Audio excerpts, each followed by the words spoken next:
going on, everybody? So today I want to keep building on mental health, and I want to continue this dialogue around it because, as I said yesterday, it's so important to me, and I think just critical for a lot of people. Speaking of mental health, got my puppy down here giving me some love. So let's talk about how having mental struggles can actually make you stronger, can make you more resilient. Okay, when we go through challenges mentally, what can it do for us? What are the benefits of it? So I want to use kind of an analogy here related to sport. And I think one of the biggest distinctions, at least for me, that I kind of had to come to terms with was, what's the difference between mental health and mental toughness? Because I think a huge barrier for a lot of people when working on their mental health is that idea that, oh, well, no, I'm mentally tough. If I were mentally weak, I would need therapy or I would need to talk to somebody about what I'm going through, but I'm mentally tough, so I'm gonna keep it in and I'm gonna deal with it myself. Okay, I get where some people come with that, right? And I think mental toughness is absolutely important. But I think mental health is really more about setting the baseline, right? When we are an athlete, we don't just all of a sudden go into a huge game or a huge competition and just throw our body through the ringer and give it our all, right? We train for weeks, for months, for years to prepare for that event, to prepare to put our body into battle.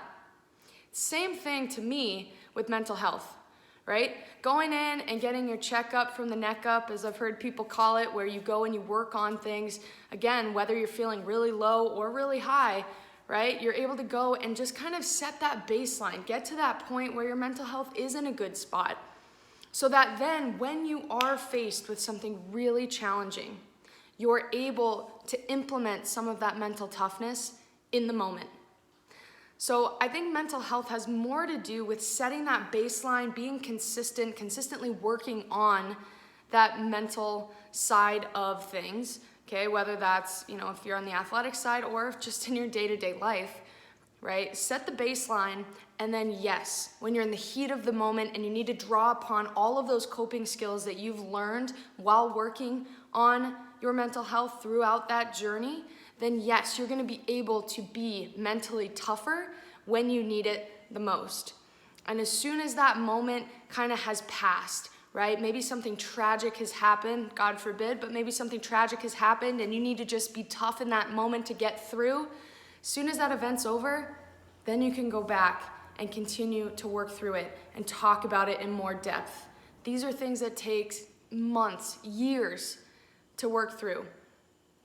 And it takes a long time to build up that base. So if you're not currently working on building that mental health base right now, highly, highly encourage you to do so.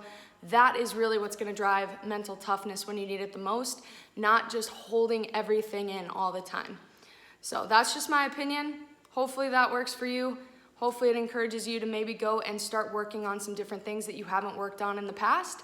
And to me, that is how facing mental struggles, facing those barriers can actually make you more resilient and more mentally tough when we work on these things consistently.